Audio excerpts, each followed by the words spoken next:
जी सभी को जय गुरु जी। आज 33 अध्याय का सेकंड पार्ट है संगत जी, प्लीज़ पूरा ध्यान से सुने। कोई गलती हो जाए तो क्षमा करना। जय गुरु जी। ओम नमः शिवाय। शिव जी सदा सहाय। ओम नमः शिवाय। गुरु जी सदा सहाय। दक्ष द्वारा देवी की आराधना। ब्रह्मा जी ने नारद को बताया, मेरे अनुसार दक्ष ने 3000 दिव्य वर्षों तक नियमित रूप से तपस्या की।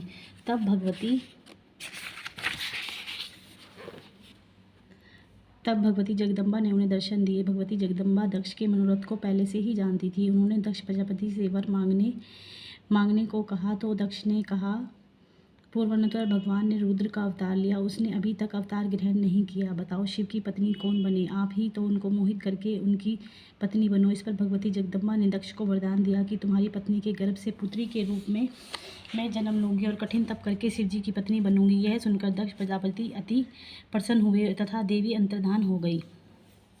ब्रह्मा नारद संवाद।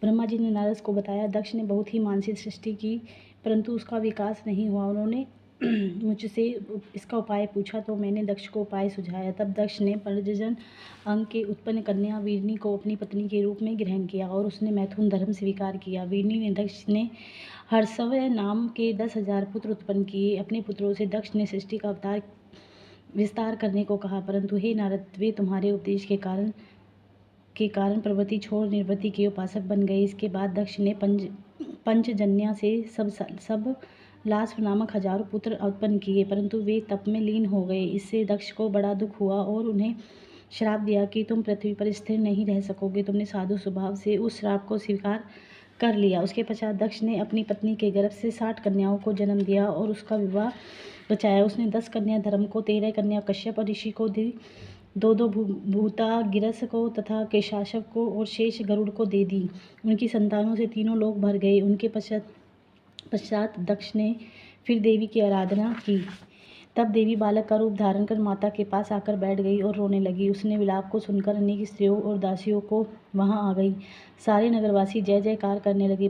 पत्नी सहित दक्ष ने सुखपूर्वक उसका पालन पोषण किया तथा अच्छे संस्कार प्रदान किए। दक्ष ने उस कन्या का नाम उमा रखा। वीरनी की माता ने उसे स्तनपान कराया।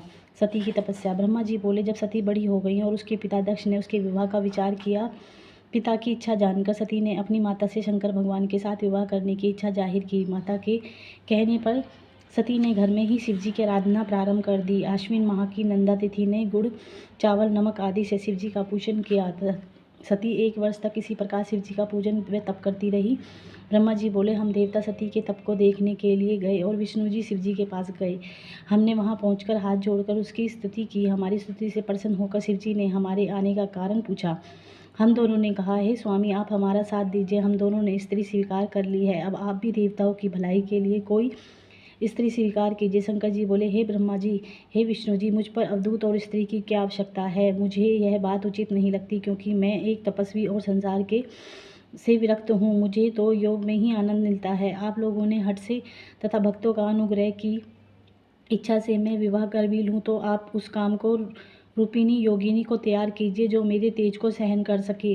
तब हमने कहा, प्रभु, आपके अनुसार हमने स्त्री की खोज कर ली है, जिसने लक्ष्मी जी ने पहले 2 रूप धारण किए थे। अब वही उमा नाम से दक्ष की कन्या के रूप में प्रकट हुई हैं। वे आपको प्राप्त करने के लिए अपने घर पर ही तपस्या कर रही हैं। आप उन्हें वरदान दीजिए और उनके ऊपर कृपा कीजिए। तब भक्त शिवजी की तथास्तु कहकर हमें विदा किया। हम अपने अपने लोकों में चले गए। उमा को वर प्राप्ति।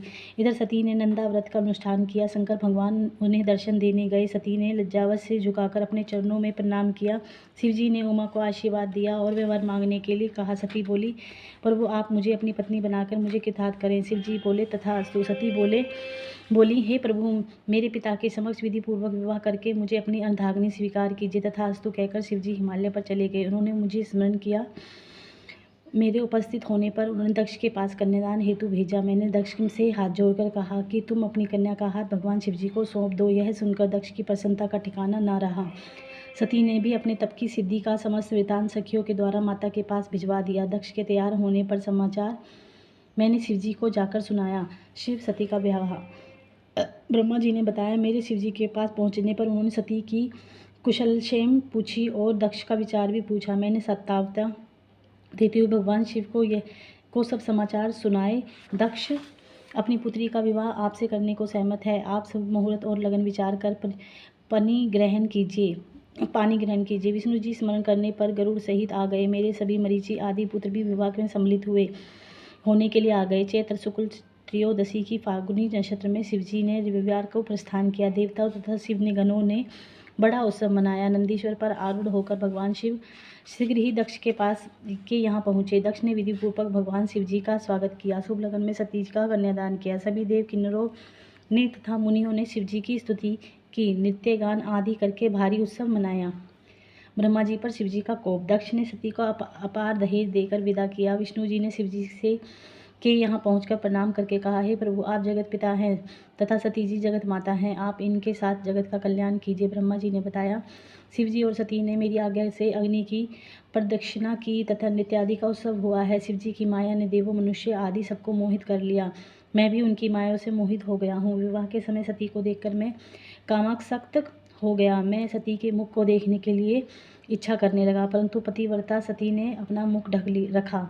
मैंने यज्ञ की अग्निकुंड में गीली लकड़ी के द्वारा धुआं कर दिया और सती के मुंह से पर्दा उठाकर उसका मुख देख लिया। उस समय काम वासना से ग्रस्त होकर मेरा वीर्य की 4 बूंदें पृथ्वी पर गिर पड़ी। यह बात मैंने छिपा ली, परंतु शिवजी ने अपने तीसरे नेत्र द्वारा यह सब देख लिया। वे क्रोध में भरकर त्रिशूल में मुझे मारने दौड़े और कहने लगे, हे अरे पापात्मा, तूने यह क्या निंदित कार्य कर दिया। विवाह के समय मेरी पत्नी का मुख अनुराग पूर्वक देखा है। विष्णु जी ने समझाने पर शिवजी बोले कि मैं इस पापात्मा को मार डालूंगा। उसने सती का कामांध होकर क्यों देखा, उसका वीर्य भी संकलित हो गया। मैं इस अपराधी का वध करूंगा। शिवजी के ऐसा कहने पर सारे देवता कांप उठे। इसी समय विष्णु जी ने शिवजी की स्तुति की। श्री हरि कहने लगे, हे महेश्वर, तुम तीनों देवता आपके ही रूप हैं। न ब्रह्मा आपसे भिन्न है और न ही मैं आपसे भिन्न हूँ। आप सब कुछ जानते हैं। आप ही शिव अतः स्वरूप हैं।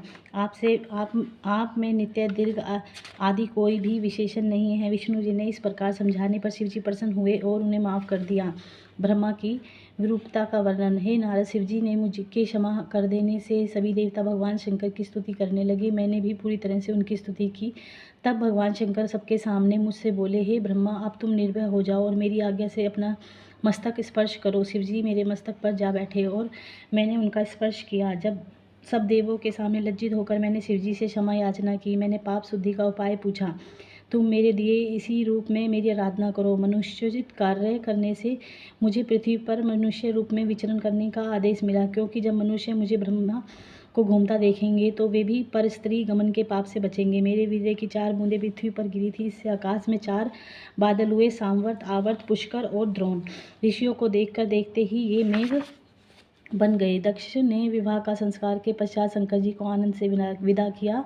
कैलाश पहुंचकर सती जी ने गणों का निवास स्थान अपने आश्रम से दूर बनवाया। सब नंदी आदि गण अपने अपने स्थान पर जाकर रहने लगे। एकांत हो जाने पर शंकर और सती जी नाना प्रकार के रमन करने लगे। इस प्रकार शिवजी सती के साथ मिलकर कैलाश के कुंजों में तथा हिमालय पर आनंद विहार करने लगी। इसमें शिव के 25 वर्ष व्यतीत हो गए।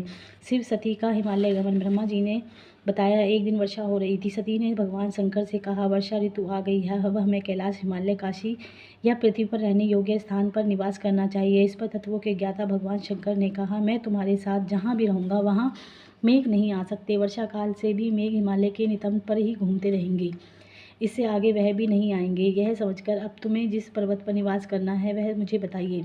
मेरी सृष्टि गिरिराज हिमालय सर्वोत्तम स्थान है, क्योंकि यह शांत स्थान है। यहाँ पर केवल योगी और मुनि निवास करते हैं। हिमालय की कंदराओं में देव कन्याओं का निवास है। यह सुनकर सती जी ने हिमालय पर ही रहने की इच्छा जताई।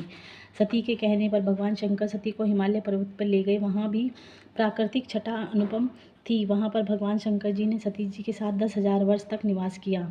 शास्त्रों की मोक्षादि का वर्णन। ब्रह्मा जी ने बताया, एक बार सती जी ने भगवान शिव को प्रसन्न देखकर उनसे पूछा, हे कृपा सागर, मैंने तुमसे तपस्या करके आपको पाया है। आपके साथ मैं बड़ी प्रसन्न हूँ। हे प्राणेश्वर, आप मैं यह खोज करना चाहती हूँ कि यह जीव संसार में कैसे पार हो सकता है। तब भगवान शिव ने बताया, हे महेश्वरी, विज्ञान की परम तत्व है। ब्रह्मा का स्मरण करने से ही परे से परे है। भक्ति विज्ञान की माता है। भक्ति का विरोधी कभी भी विज्ञान को नहीं पा सकता है। मैं भी उसी भक्ति के अधीन हूँ। भक्ति सगुण और निर्गुण दो प्रकार की होती है। पंडितों ने इनके भी अनेकों भेद बताए हैं। सब गुणों से भक्ति की विशेषता श्रवण, कीर्तन, स्मरण, सेवन, दायु, अर्चना, वंदना, संख्यता, आत्मसमर्पण रहा है। परंतु कलयुग में भक्ति विशेष फलदायक है। कलयुग में जो मेरी भक्ति करेगा वह सर्वोत्तम कहलाएगा और मैं उसकी सदैव रक्षा करूंगा। मैं भक्ति के वश में हूँ। साथ ही शिवजी ने भक्तों का महत्व बताया। कथा, इतिहास और वर्णाश्रम धर्म आदि वेदों, शास्त्रों और ज्योतिष शास्त्रों तथा अन्य शास्त्रों का तत्व कहा। इस प्रकार कथा प्रसंग बताते हुए उन्होंने हिमालय के दूसरे स्थानों में विहार किया। सती की शंका। एक बार भगवान शंकर सती जी के साथ नंदीश्वर पर बैठकर दंडकारण्य वन में गए। वहां पर उन्होंने सती जी का वह स्थान दिखाया जहां पर से रावण भगवती सीता जी को हरण करके ले गया था। वहीं पर राम और लक्ष्मण जी वहाँ की लताओं और वृक्षों से भगवती सीता जी का पता पूछ रहे थे। भगवान शंकर ने श्री राम की जय कहकर प्रणाम किया और भगवान शिव ने उन्हें अपने दर्शन दिए। इस पर भगवान शिव जी की माया से मोहित होकर सती जी ने पूछा, हे प्राणेश्वर, आप सर्वोच्च हैं एवं सभी देवताओं के प्राणेश्वर हैं, फिर आप में मनुष्य की तरह वन में विचरते हुए श्याम वर्ण और गौर वर्ण वालों को प्रणाम किया। ये दोनों मनुष्य कौन है? मेरी शंका का समाधान करने की कृपा करें। इस पर भगवान शंकर ने सती जी को बताया, हे देवी, इन्हें मैंने वरदान के प्रभाव से प्रणाम किया है। ये सूर्यवंश अब उत्पन्न दशरथ के पुत्र राम और लक्ष्मण हैं। श्याम वर्ण वाले राम हैं और विष्णु जी के अवतार गौर वर्ण वाले लक्ष्मण हैं जो शेषावतार है। ये पृथ्वी पर साधुजनों की रक्षा तथा कल्याण के लिए अवतरित हुए हैं। इतना बताकर भगवान शिव जी चुप हो गए, परंतु सती जी को संदेह अभी दूर नहीं हुआ था। सती के सकालू चित्त को देखकर भगवान शिव जी बोले, हे देवी, यदि तुम्हारे मन में कोई शंका है मैं यहाँ वृक्ष के नीचे बैठ जाता हूँ। तुम जिस प्रकार चाहो उनकी परीक्षा लेकर अपनी शंका दूर करो। मैं यहाँ पर तुम्हारी प्रतीक्षा करूँगा। सती जी ने मन में विचार किया कि इनकी परीक्षा किस प्रकार ली जाए। उन्होंने सोचा कि सीता जी का रूप धारण कर राम जी के पास जाऊं।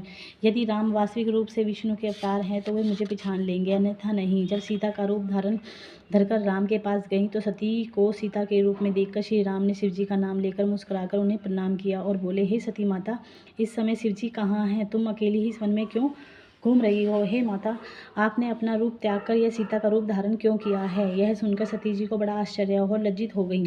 तब उन्होंने शिव जी के कहे वचनों का स्मरण किया और विष्णु जानकर श्री राम से बोली, हे राम, मैंने आज तुम्हारी प्रभुता देख ली, परंतु आप मुझे यह बताएं कि शिव जी ने आपको प्रणाम क्यों किया? मेरे इस संदेह को दूर कीजिए। शिव जी का सती से वियोग। श्री राम ने बताया कि हे देवी, एक बार भगवान शंकर ने अपने लोक में विश्वकर्मा को बुलाकर आज्ञा दी कि वे मनोहर विस्तृत भवन का निर्माण करेंगे। इस भवन ने एक गौशाला भी बनाई। फिर उस भवन में ब्रह्मा, इंद्र आदि देवताओं ने देवियों, ऋषियों, मुनियों, अप्सराओं आदि को बुलाकर उनसे वस्तुओं का संग्रह किया। नागों की 16 कन्याओं ने मंगलाचार गीत गाए। संगीतज्ञों ने वीणा, मृदंगी, बाजे बजाए। राजाभिषेक की सभी तैयारी पूर्ण करके उत्तम मुहूर्त में भक्तिपूर्वक दिव्य सिंहासन पर विष्णु जी को बैठाकर अभिषेक किया। शिव जी ने स्वयं विष्णु जी के सिर पर मुकुट बांधा और उसे अखंड ऐश्वर्य प्रदान किया। उन्हें सभी लोकों और कर्ता भर्ता आदि सहर्ता बनाया। अपनी शक्तियों को विष्णु जी को प्रदान की। तीनों लोकों में स्वतंत्र और अनेक लीलाएं करने वाला कहा। सारी माया प्रदान की। अनेकों अवतार लेकर संसार और पालक बनाया। अपने लोक में गोलोक नाम एक स्थान प्रदान किया। ब्रह्मा जी और शिव जी ने उन्हें अखंड ऐश्वर्यशाली बताकर उन्हें प्रणाम किया। उस समय भगवान विष्णु गोपवश धारण करके गोपियों और गोपों के स्वामी बने। इस प्रकार अखंड ऐश्वर्य प्रदान करके शिव जी कैलाश को चले गए। उस समय मैंने शिव जी की आज्ञा से ही मनुष्य का अवतार 4 रूपों में लिया। पहले मैं राम, 3 में भरत, लक्ष्मण और शत्रुघ्न। हे देवी, अब मैं पिता की आज्ञा से सीता का लक्ष्मण सहित वन में आया हूँ। यहाँ पर किसी राक्षस ने मेरी पत्नी सीता का हरण कर लिया है। हे माता, आपका दर्शन पाकर मेरा कल्याण हुआ। इस प्रकार श्री राम सती को प्रणाम करके वन में विचरण करने लगे। सती जी ने श्री राम को शिव भक्त जानकर उनकी प्रशंसा करने लगी। उसके बाद अपने किए हुए पर पश्चाताप करती हुई शिव जी के पास लौट गई। शिव जी के पूछने पर सती जी ने अपना सिर झुका लिया और कहा, मैंने कोई परीक्षा नहीं ली, परंतु त्रिलोकदर्शी शिव जी ने सब कुछ जान लिया और दुख पूर्वक सती जी को अपने हृदय में से त्याग दिया, परंतु अपने मुख से उन्होंने कुछ नहीं कहा। आकाश से आकाशवाणी ने उनकी प्रशंसा की और कहा, तीनों लोकों में ऐसा प्रण पालक कोई नहीं है। इसे सुनकर सती ने उसका प्रण पूछा, परंतु शिव जी ने सती जी को कुछ नहीं बताया। परंतु जगत आत्मा सती जब कुछ समझकर बहुत दुखी हुई। इसके बाद भगवान शिव जी कैलाश पर जाकर समाधिस्थ हो गए। काफ़ी समय बाद शिवजी समाधि से जागे। उनके समाधि से जागने पर सती जी ने उन्हें प्रणाम किया। शिवजी ने आसन देकर आदरपूर्वक बिठाया। शिवजी ने बहुत सी कथाएं सुनाकर सती को विमुक्त किया। सती का मन पूर्व की भांति सुखी हो गया। उससे शिवजी को पूर्व प्रतिज्ञा भंग नहीं हुई। दक्ष का शिव से विरोध। पूर्व समय में प्रयाग ने मुनियों में एक महान यज्ञ का आयोजन किया। वहाँ पर ज्ञान शास्त्र की चर्चा हुई। उस समय भगवान शिवजी की भी अपने गणों सहित आए। उसी समय दक्ष प्रजापति भी वहाँ पर आए। सबने भक्ति पूर्वक उन्हें प्रणाम किया, परंतु शिवजी अपने आसन पर ही बैठे रहे। उन्होंने अपने आसन से उठकर उनका स्वागत नहीं किया। इसमें दक्ष क्रोध से भर गए। उन्होंने सभा के मध्य में खड़े होकर शिवजी को अपशब्द बोले। उन्होंने कहा, यह शिव पाखंडी, दुर्जन, पापी, ब्राह्मण निंदक और सदैव स्त्री में आसक्त रहने वाला व्यक्ति है। देवताओं को ब्राह्मणों ने इस श्राप देता हूँ, आज से यह देवता के साथ यज्ञ में भाग नहीं ले पाएगा। यह सुनते ही नंदीश्वर की आंखें क्रोध से लाल हो गई। उसने दक्ष को फटकार लगाई, हे दुष्ट बुद्धि, क्या तू शिव तत्व को नहीं जानता? अरे दुर्बुद्धि, इस आदि ऋषियों के मध्य में भगवान शंकर को तूने उपहास किया है, इसलिए मैं तुम्हें शिवजी के प्रभाव से श्राप देता हूँ कि तुम सब ब्राह्मण वेद और वास्तविक अर्थ न समझकर केवल वाद विवाद पर ही विश्वास करोगे। इस पर भगवान शिवजी ने नंदीश्वर को समझाते हुए कहा, तुम्हें क्रोध नहीं करना चाहिए। मैं वेदों और ब्राह्मणों को श्राप नहीं देता। तुम सब समझ लो कि दक्ष को श्राप मुझे नहीं लगेगा। भगवान शिव नंदीश्वर को शांत करके अपने धाम कैलाश को चले गए। दक्ष भी ब्राह्मणों के साथ अपने निवास को प्रस्थान हो गए। ब्रह्मा जी ने नारद को बताया। शिवजी के द्रोह को ध्यान में रखकर दक्ष ने कनखल में, जो हरिद्वार के पास स्थित है, एक बड़ा भारी यज्ञ किया। उस यज्ञ में भृगु आदि ऋषियों का सातवन बनाया। सभी सिद्ध, गंधर्व, विद्याधर, अदिति, नाग, सभी ऋषि मुनियों और को बुलाया। ब्रह्मा जी ने विष्णु जी के पार्षदों सहित पधारे, परंतु इस यज्ञ में दक्ष ने शिवजी को नहीं बुलाया। यहाँ तक कि उन्होंने अपनी पुत्री सती को भी नहीं बुलाया। यज्ञ के आरंभ के समय ऋषि दरीची ने पूछा कि इस यज्ञ में शंकर क्यों नहीं आए। दरीची ने यह बात सुनकर मूर्ख दक्ष से कहा, देवताओं के प्रमुख विष्णु जी आ गए, फिर तुम्हें शिव की कोई आवश्यकता नहीं है। मैंने ब्रह्मा जी के कहने पर उसे अपनी कन्या सती दे दी, वरना उस अकुलहीन माता पिता से रहित भूत प्रेतों के स्वामी, आत्मविभानी, मूर्ख, ईर्ष्यालु को कौन पूछता है। वह इस यज्ञ में भाग लेने के योग्य नहीं है, इस कारण मैंने उसे नहीं बुलाया। मेरे इस यज्ञ को आप सब लोग मिलकर सफल बनाएं। इस पर दरीची ऋषि ने दक्ष से कहा, तुम चाहे जो कहो, परंतु शंकर जी के बिना यह यज्ञ अधूरा है। इसमें तुम सब नाश के भागी बनोगे। इतना कहकर महर्षि दरीची उस स्थान को छोड़कर चले गए। इसके साथ ही वहाँ जितने शिव भक्त थे वे भी दक्ष को श्राप देकर लौट गए। इस पर दक्ष ने हंसकर कहा, शिव भक्त दरीची चला गया तो अच्छा ही हुआ। मैं तो बहिष्कृतों को यज्ञ में रखना पसंद नहीं करता। तब शिव की माया से प्रभावित होकर देवताओं ने यज्ञ को प्रारंभ कर देवताओं की पूजा की। जिस समय देवताओं ऋषि के दक्षिण में यज्ञ में जा रहे थे, उस समय सती जी गंधमादन पर्वत अपनी सखियों के साथ अनेक क्रीड़ाएं कर रही थी। सती जी ने देवताओं ऋषियों को जाते हुए देखा। तब चंद्रमा रोहिणी से आज्ञा लेकर गए। सती जी की आज्ञा विजय नामक सखी ने चंद्रमा से सब वृतांत जानकर उनसे कहा। सती ने भगवान शंकर से कहा, हे प्राणेश्वर, मेरे पिता एक बड़ा भारी यज्ञ कर रहे हैं, उसमें आपको क्यों नहीं निमंत्रित किया गया। सब शिकारें छोड़कर आप मेरी प्रार्थना पर मेरे साथ पिता के यज्ञ में चलने की कृपा करें, क्योंकि संबंधियों के यहाँ प्रेम बढ़ाने के लिए समय पर उनके पास जाना चाहिए। शिव जी बोले, हे देवी, तुम्हारे पिता दक्ष ने मुझसे वैर भाव रखते हैं, इसी वजह से उन्होंने मुझे नहीं बुलाया, परंतु बिना बुलाए कहीं नहीं जाना चाहिए। बिन बुलाए मेहमानों को मरे तुल्य अपमान सहन करना पड़ता है। यह सुनकर सती जी बोली, हे स्वामी, आपसे ही तो यज्ञ पूर्ण होता है, फिर आपको न बुलाने का कारण जानना चाहती हूँ। आप अतः मुझे ही जाने की आज्ञा दीजिए। सती को का हठ देखकर शिवजी ने उन्हें नंदी वृषभ पर बिठाकर वस्त्राभूषण से अलकृत करके 60,000 गणों के सहित भेज दिया। सती जी जब अपने पिता दक्ष के यहाँ पहुँची तो वहाँ विशाल यज्ञ चल रहा था। सती जी को आई देखकर उनकी माता एवं बहनों ने तो उनका सत्कार किया, परंतु पिता दक्ष और उनके अनुयायियों ने उसका सत्कार नहीं किया। फिर भी सती ने समान भाव से सबको नमस्कार किया। उसने यज्ञ से अपने पति का भागने देखकर उसे महान दुख हुआ, पर वह अपने पिता से बोली, आपने अपने पति शंकर भगवान को क्यों नहीं बुलाया, जबकि स्वयं यज्ञ रूप ने उसके बिना अपने यज्ञ कैसे प्रारंभ कर लिया। क्या आप उन्हें एक साधारण देवता समझते हैं? यह तो उनका घोर अपमान है। ब्रह्मा विष्णु की और संकेत करके उनसे पूछा, आप लोग उनके बिना यज्ञ में कैसे चले आए? दक्ष ने क्रोधित होकर कहा, हे पुत्री, तुम यहाँ बिना बुलाए क्यों चली आई? अब तो तू यहाँ रह या चाहे चली जा, इससे मेरा कोई संबंध नहीं है। तेरा पति भूत प्रेतों का स्वामी है, जो वेद के अनुसार बहिष्कृत, अक्लून और अमानवीय है, इसलिए मैंने तेरे पति को नहीं बुलाया। यह सुनकर सती बोली, जो व्यक्ति भगवान शिव जी की निंदा करता है या सुनता है, दोनों ही नरक के वासी बनते हैं। इतना कहकर सती जी ने अपना शरीर योग द्वारा भस्म कर दिया। जब सती ने योग द्वारा अपना शरीर त्याग दिया तो चारों ओर हाहाकार मच गया। उधर सती के द्वारा अपने प्राण छोड़ते ही उनके साथ आए गणों ने हाथों में शस्त्र उठाकर मारकाट मचाने लगी। सब दिशाओं ने प्रलय और दृश्य उपस्थित हो गया। उनके साथ आए 60,000 गणों ने भी 20,000, जो स्वयं ही शोक में व्याकुल हो गए समाप्त हो गए। हे ब्रह्म ऋषियों ने उनके निवारण हेतु आहुतियाँ प्रदान की। इससे ऋतु नामक बहुत से असुर उत्पन्न हो गए। उन्होंने शंकर जी के गणों से युद्ध प्रारंभ कर दिया। उन्होंने भगवान शिव के गणों भी शक्ति क्षीण कर दी।